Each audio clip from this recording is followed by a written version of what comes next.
wabula oba tewaliiwo omukulembeze ateekawo kyenandiise olutindo olumanyi bridge kuteekawo enkolagana ennungi wakati w'abantu aba bulijjo district because district ye government esooka ne central government. The issue of central government etegeera etya ebizibu ebiruma abantu, district etegeera etya ebizibu ebiruma abantu.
Omwanyizi wa mwezi Rachel Ogwa ng'olunaku olwaleero abantu b'Ekagadi yonna gye muli mbaleetedde omukulembeze wammwe addako mu bwa MP agenda kuba atweyanjulirako mu maaso awo era tumusazeeko ku ofiisi ye atubuulire agenda twalaganya atya constituency y'Ekagadi ebirungi byasuubiza abalonzi be n'ebinaaba biddiridde okulonda nga kuweddemu.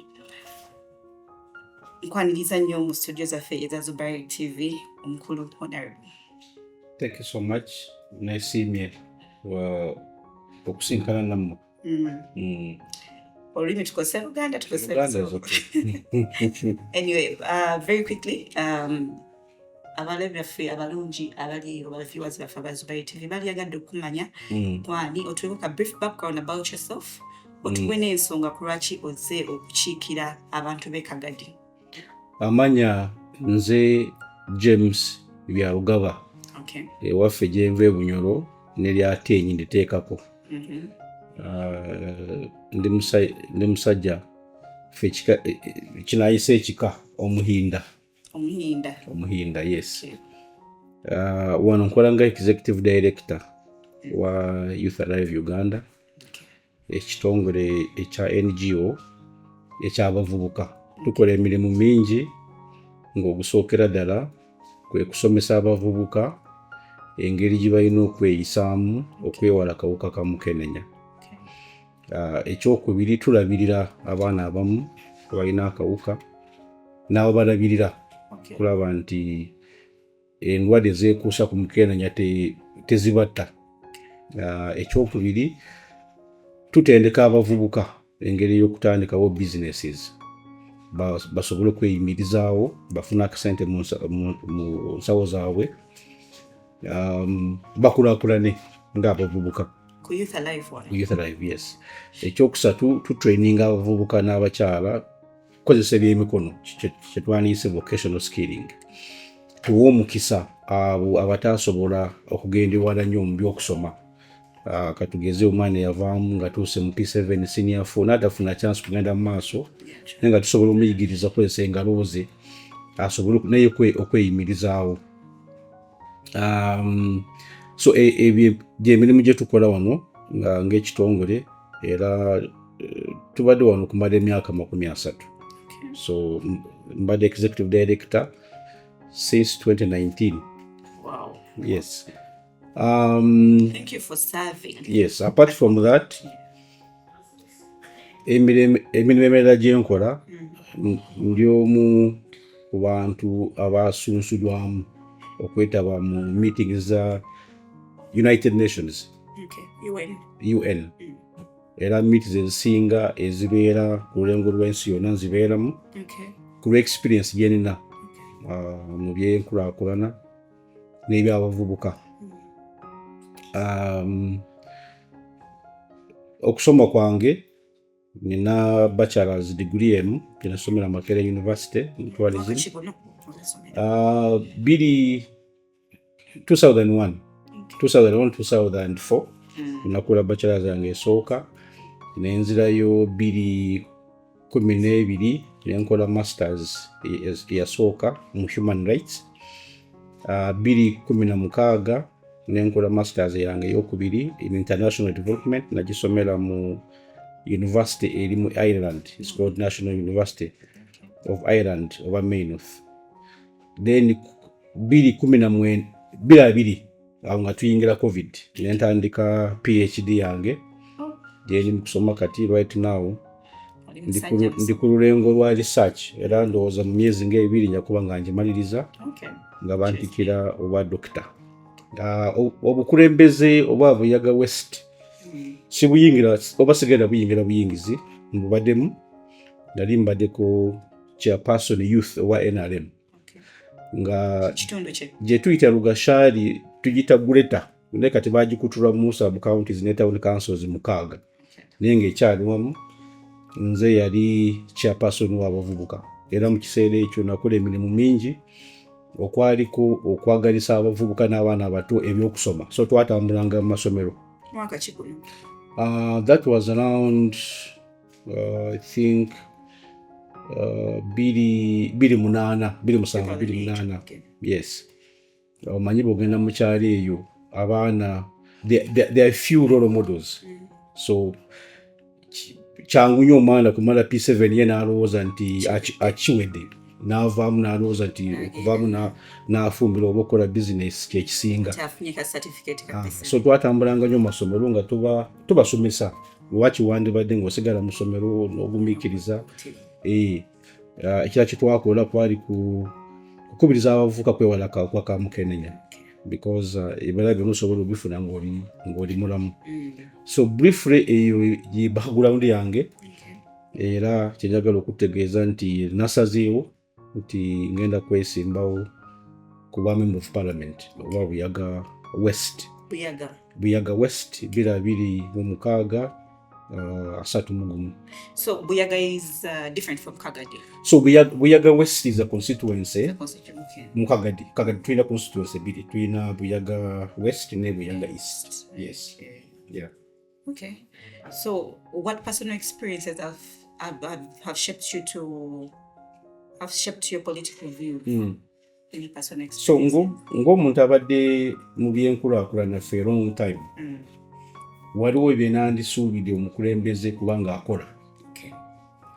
Oba omukulembeze kubanga nga yeeyisa asobozese abantu bakulembera okuganyuddwa mu gavumenti gye balimu kubanga abantu beebuyaga ne Kagadi NRM ndi wa NRM abantu be Kagadi NRM bagiwagidde nnyo era buli kulonda ebisanja nga 10 biyise Kagadi district is one of the districts ewaayo almost over 95% or close to 99% of NRM voting.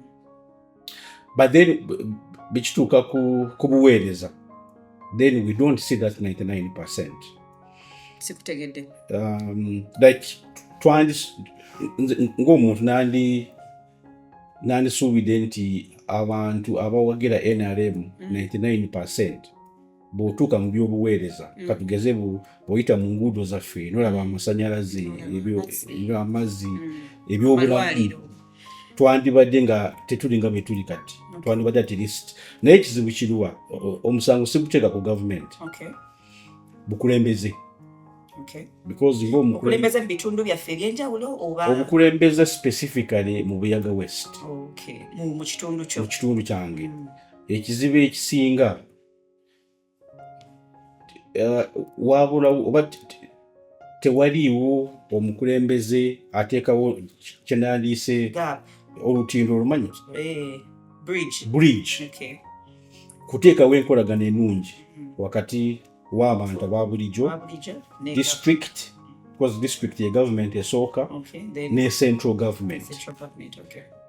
The issue of central government etegeera etya ebizibu ebiruma abantu district etegeera etya ebizibu ebiruma abantu bw'obeera mukulembeze ekizibu kye twafuna nti I think okimanyiiko MP waffe at some point bamuyitanga Rebel MP.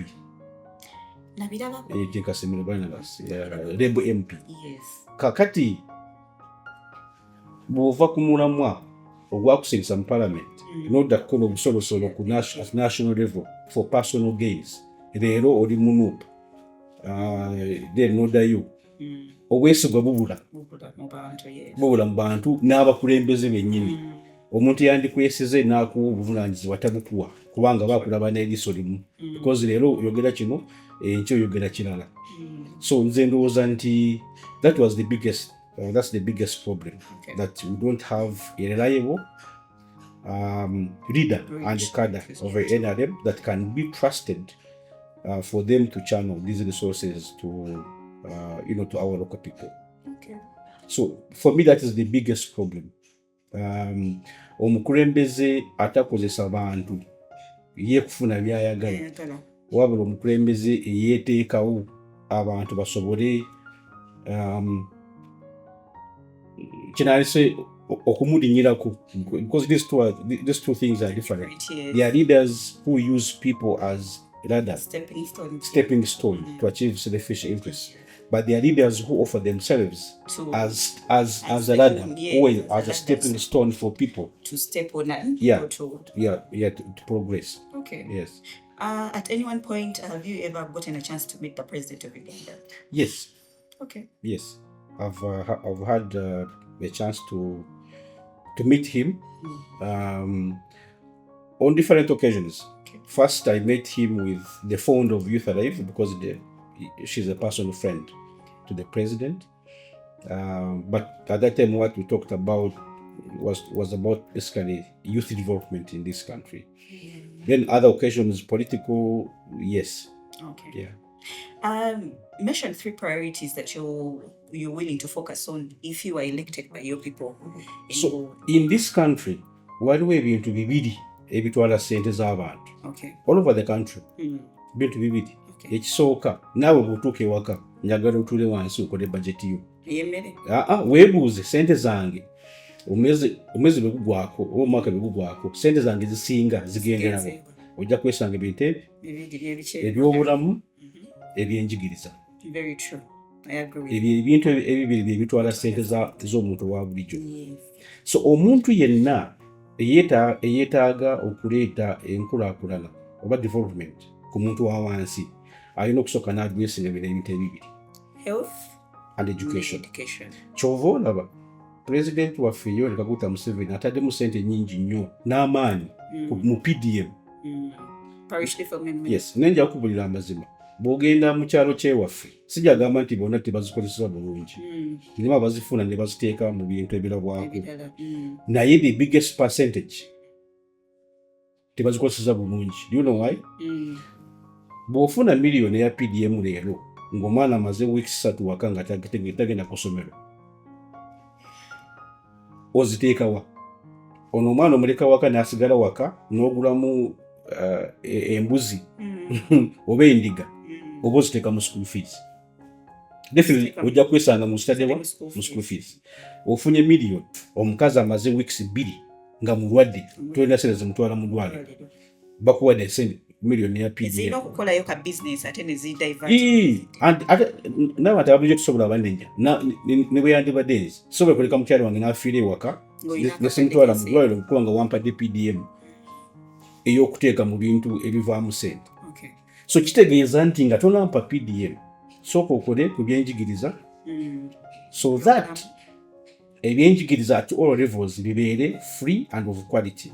Nti n'omuntu ali ewange ekyakabaddimu gye nva ateeka omwana we mu nursery, mu primary, mu secondary ng'amanyi tagenda kusasula ssente oba kasente katonotono naye ng'alina confidence ti omwana agenda kuyita. Sooka okole ku byobulamu. Fix all our health centers, cities.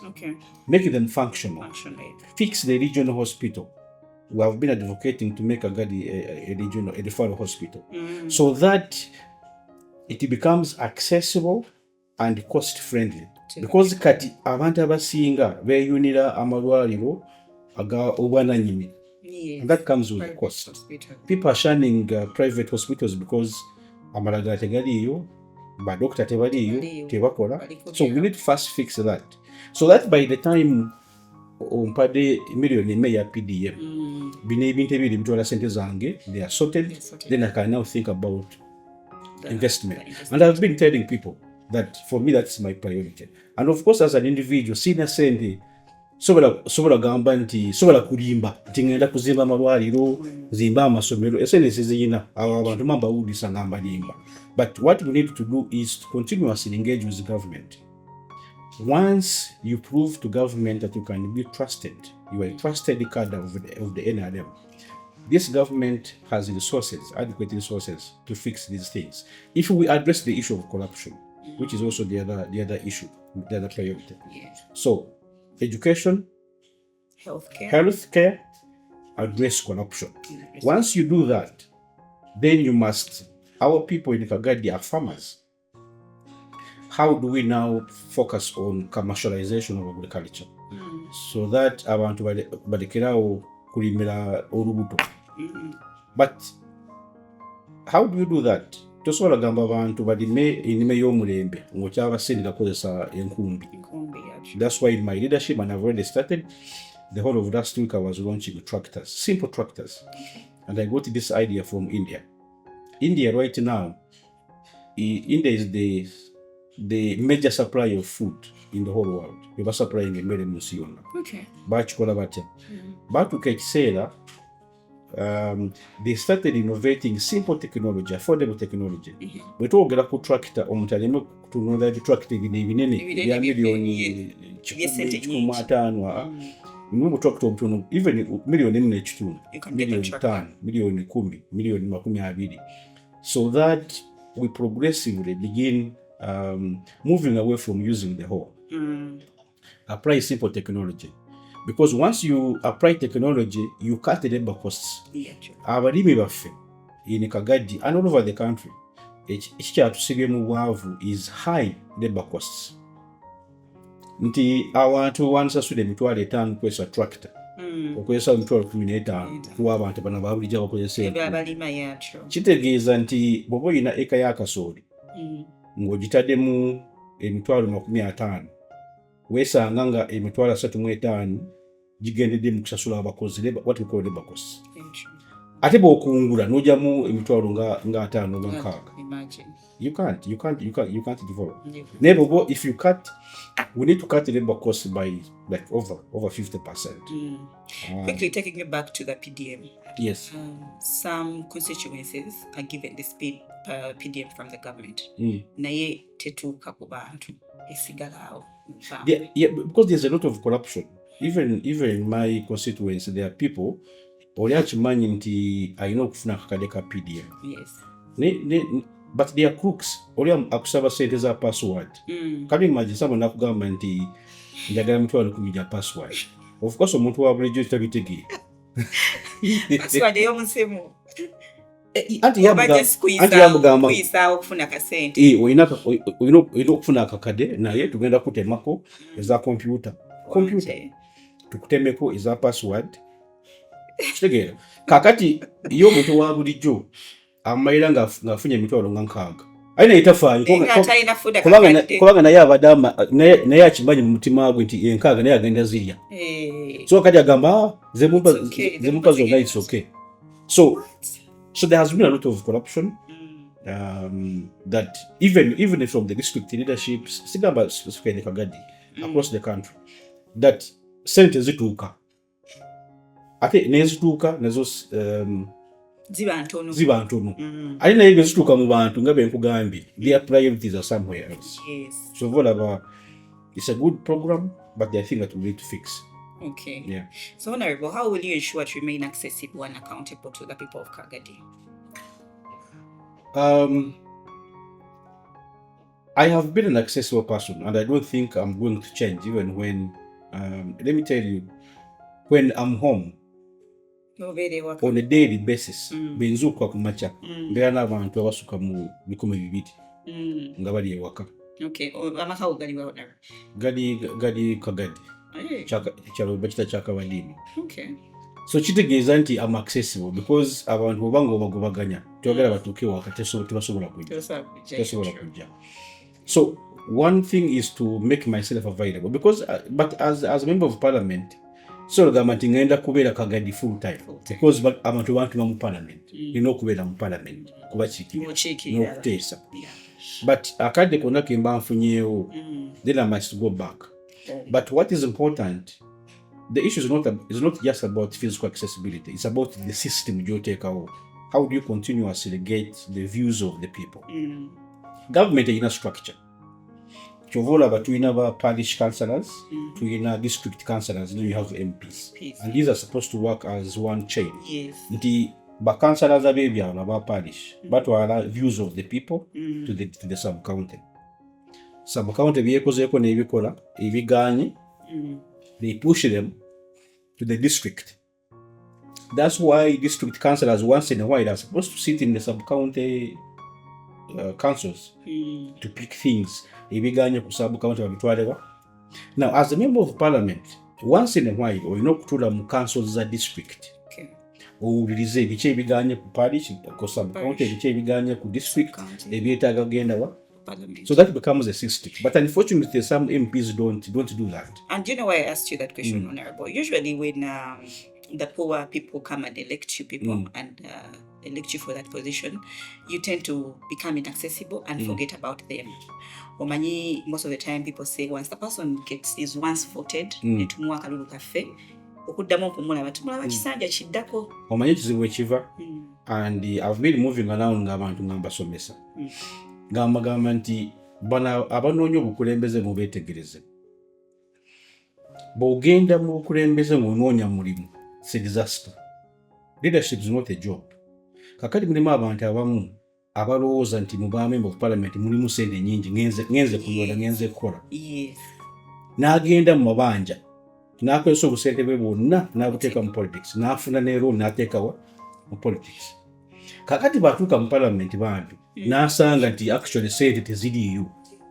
Omuntu bakulonze naye emyaka 3 egisooka oli mu kusasula banja. Kakati mu banozi n'ogendayo otya because abanozi nabo balina ebintu byabwe like sente zonna kati olizizza mu looni.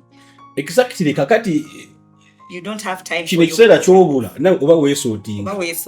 Okay. So abantu mbagamba togenda mu bukulembeze ng'onoonya mulimu. Yes. Gendayo ng'onoonya buweereza. Ate toteekayo ky'otayina.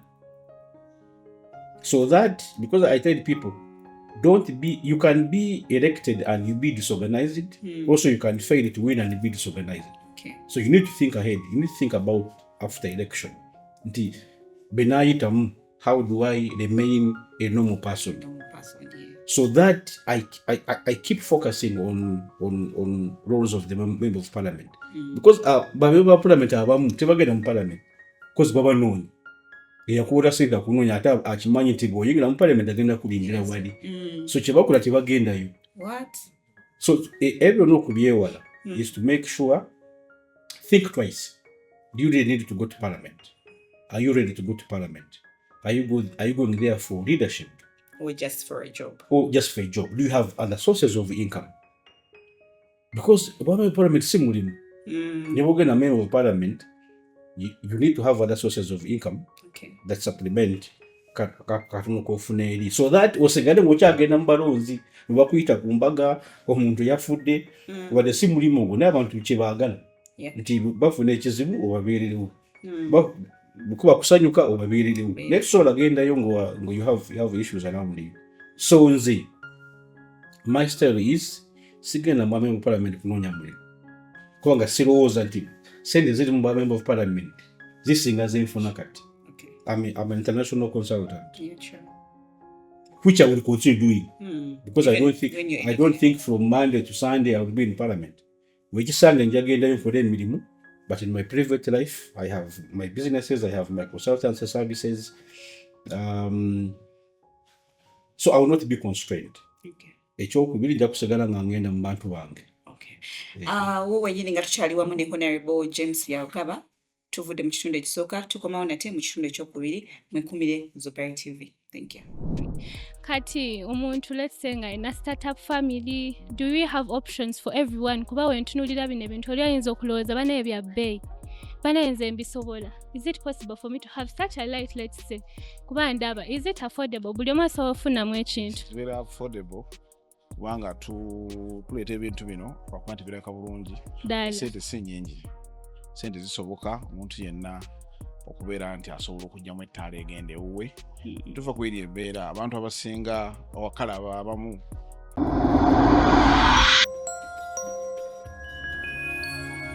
Zubair TV, Ensibuko y'amagezi. Mukulike mu kitundu kyaffe ekisoose tukyali wamu mu studio ne Honorable James Byarugaba akyatwalira ddala mu ebintu byasuubiza abantu b'ekagadi byagenda obakolera ne byazaakola byetubadde tetumanyi. Honorable, what strategies are you going to use to tackle unemployment? As we all know, the economy is really, really bad. But unemployment is really high in most of our constituencies. So, ngabe kugambi wanu wengola ebintu byetukola is that unemployment, especially among young people. Okay. So, waliwo ebintu maize binatandika kuyingira mu by'obukulembeze obw'Abega West. Abantu nabagamba nti njagala mbakolere. So that by the time ekisaba ekituuka ne mbasaba akalulu mugenda kunsiimira ebindi bankoze n'okubalaga nti byenkozeeko bibawa ekyokulabirako oba confidence esobola bakolera. So this period I've been there training abantu abasoba mu 3,000. Okay. Bavubuka n'abakyala nga tuba traininga mu by'emikono ebyandise vocational training. Nga tubasomesa kukola sabuni, liquid soap, bar soap, ebizibu, engato, and belts. Okay. N'okola enviiri. Nga ekirubirwa kiri nti bano abavubuka abataafuna chance y'okugenda mu masomero kumala senior 6 kugenda ku university. Basobole kufuna skill, a practical skill gye basobola okukozesa kufuna sente. Okay. So ekyo tukikoze ate njagenda mu maaso nga nkikola. Ne wona bakulembeze parliament kubanga kyenjagala nti ate omuvubuka beerewo n'akantu kaakola akatonotono akayingiza sente. Bejje mu bwavu. Yes. Ekyokubiri, the other project I have started, nasindika abakyala 10 e Kabale okusoma ebyokulima mushroom. Nga go wabeeteramu sente. Nabateekamu sente, nabateekamu transport, ne basasula accommodation, feeding for the whole week. Okay. Ng'ekigendererwa kyali nti bwe bakomawo they train other people. As I talk right now, they have trained over 2,500 in different sub-counties. Wow. Era kati abakyala bali mu kulima. Balima batunda. Balima butiko. So they address the nutritional aspect. Okay. Olima n'olyako. N'otundako. The bigger picture is obusigaddeko n'otunda. So that omukyala naye afune akantu kajjamu sente. Nti bawe bwaleeta akasente yenna gy'ayiribira asange n'omukyala naye ayiyiza. That is the other aspect. But of course, this whole process of mechanizing and modernizing agriculture, is also aimed at tackling unemployment. Okay. For example, tractors zenabulira abantu b'Ebuyaga West. Ngenda ku training abavubuka abasoba mu 200. Engeri y'okuzikozesa and deploy them across the constituency. Kitegeeza nti gino mirimu. Yes. Kubanga bw'ogitwala n'olimi lumu ajja kuwayo akasente. Nawe ng'omuvubuka olina akasente ku munsawo. Yes. But the bigger picture is to ensure at least we have like vocational training institutes in each zone. In each zone? How many zones are in your area? Has 5 zones. 5 zones, okay. Talk about Greater Bugashari, Greater Mbefu, Muhoro, Chatekela. So that we have a very competent vocational training school in each zone. Okay. So that abantu baffe basobola okusindika abaana baabwe kasente akatono, even at subsidized price, ne basoma eby'engalo. So unemployment is a very big issue in this country and constituency. And those are some of the strategies we have been using and we shall continue using. Okay. To tackle unemployment. Okay. Then how are you planning to address issues of infrastructure, healthcare, water, security? Yeah, like I said, then nga member wa parliament. Sisobola kulimba. Kubanga nandi balime libagamba ngenda bazimbira amalwaliro. Don't stereze. Ate nga muna kimanyi sikisobola.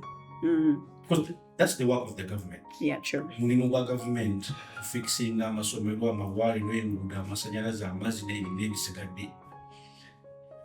So omulimu gwa government sobola guyingirira. But nga member wa parliament, my first priority is to legislate. Which roads oba ogenda amateeka agataliiwo agali mu bantu naye nga tegannatuuka mu parliament. Nga sinakutwala ku ekyo kyetubale twogerako ekyemirimu. Okay. In this country we don't have what we call minimum wage. Nti abavubuka bangi abalina emirimu basasulwa bubi. Oli n'ofuna maid ng'omusasula mutwala ebiri. Naye ne weebuuza ddala omwezi mulamba nga naye alina abaana n'abazadde mutwala ebiri. Oli akola mu kampani. Tulina kampani ezimu tuseewo. Akola mu kampani. Sasula emitwalo 2 oba 15. 2 mangi mu mitwalo 5. So the biggest issue in this country, we won't have minimum wage. So how are you going to address that as well? Minimum wage. So and that will be my first priority when you enter the parliament. Yes. Okay. To ensure that tuyina omusalo gusookerwako like we have done in other countries. That's why we have many young people living in this country going to Arab countries. Some of them are suffering from there. Very true. I'm not saying it will again yabuna. But most of even my sisters in Qatar right now. Okay. So mulima wagende mu enamba esinga bona emirimu gye bakolekawo obusomesa bwa primary n'agenda kulwa Saudi Arabia. Omusomesa bwa primary tusobola kusasula emitwalo 40 z'omusasula kati. Kyokka nga alina abaana 3 bawulira school fees. Nga buli taamu asasula $1.5 baana be. Naye mwagala asomese Monday to Friday. Oyagala asomese omwana wo ayite. Ate omuwe emitwalo 4. How do you do that? So we must put, I know the president has been focused on science teachers now, but we must do that for everybody. So that we have a minimum wage. Yeah. Whoever is coming to invest here, amanyenti, umusala kusoko wako, gwenguno. You see that in the infrastructure development, like I said, how do you create a good working relationship with people that hold the power and the money? Because there are 2 things that the government holds, power and money. And in my language they say, analia kumukula musona sona. Which way is analia akumukade? Yo njogola mcha muganda. Sichimanyi siri muganda. Wewe umbeka. Analia akumukade ye umbeka. Exactly. Okay. Bo manyiti womukade ina akantu omwagala kakazingidde wano. Olina okujjanga. Olina okuwembuka n'oyogera mpola. Tosobola n'oyogera. Yeah, true. So that kisobozese government okuleeta ebintu byandireese. And that's the work of the member of parliament. To create that bridge. Between the people? And the people. Because you see, there are 3 roles of the member of parliament. To legislate, kutoka amateeka, ekyokubiri to appropriate. Kutematema budget. Naye bw'oba otematema, bw'oba olina mukwano katugeze wasaze ente ewaka, bw'oba ogitema kati mukwano gwo gwe nsinga okuwa paati owa kasavu. Yes. Yo nyama kanyama kasavu. Ate ale mukwano gwo mutemera kibumba. That's why it is important to have that good relationship. So that when batematema budget, district you up to now we have some counties in Kagadi that don't have the road fund. And this road fund is okay so kola chi? Oba kiri kyewayogedde abakulembeze tebakola ki? Teba creating a bridge. Yeah, exactly. So appropriate. But the other one is to oversight. Again, oversight so that tukola wekanga tutadde obukulembeze obulungi wakati wo ne district. I'll even this leadership. But it's new. We could take away that bridge between your people and the government. Yes. And of course, as a member of parliament, I'm well connected. I have friends in this country and outside the country. What we call not lobbying, okusaka. How do they call it in Uganda? So as a member of parliament, isn't that lobbying? Yeah, lobbying. As a member of parliament, I want to take a move. For example, right now, being in way, so the government is Sabia constituency. I think I didn't want to mean Buyaga. So the man is you. So Sakira abantu bagamba abantu bantu betaga mu tractor nachikumiya. I think a capacity engineer and name one. Abasobola yeah, but we go for a long time. So it becomes not the official role of member of parliament, but it is the fourth one, and to the local person actually it is the number one. Was assessed to treated. So it should also watch later. The government immediately because government that's why every year when we make a budget, we start going to government of Uganda. Yes. It is going to call a budget. Send it as a matter. Send it to Mala. We start going to IMF. World Bank. Actually, about 20% of our national budget is financed by IMF. That's why government tuna mabanja. IMF to banja, World Bank to banja.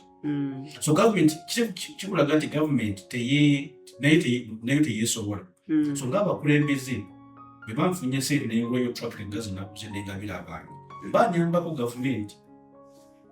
Bensakayo ibirala, bensakayo bwali, bensaka ambulance. Government itekuddeko omugugu. Exactly. Okay. So those are some of the things being in the sacrifices also with Okola.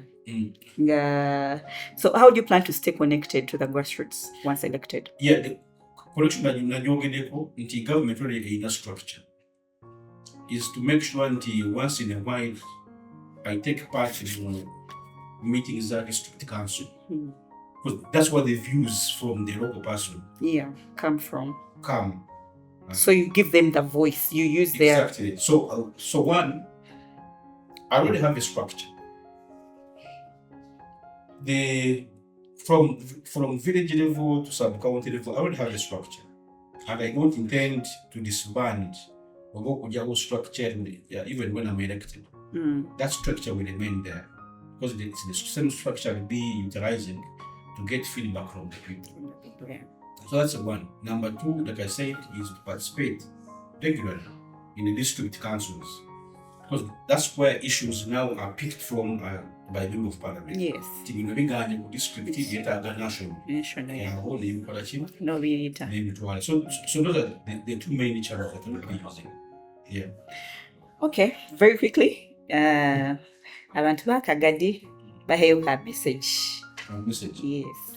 Abantu ba Kagadi okutwe nembagambya nyinda kubahamiza mu 2026 akakalimu tusakazamu akati tusakazamu kazanira mukotwe nibagambira nzakazamu kasinga kandi kasingire ahigwe abokuba mwamaze kureba intaniso eri hagati ya James Byarugaba n'abandi okay umukozi banje mwamaze kureba kuna abazire akabukaza pika mujyansimira ibindi babakorire kandi ibindi yo ninkora ibinkozire nibirebwa nimumanya ese kintu kuboreka ngurezimo by'umukozi kandi nza kubakorera okay kandi cya kabiri kuko turabibashaba ubwirirwa kabiri bwahikire akabu tukabonde omirembe nigasho umusinja okay tinkunda politics za Rwanda tutakoresha ururimi urukubutaza abagenzi bicu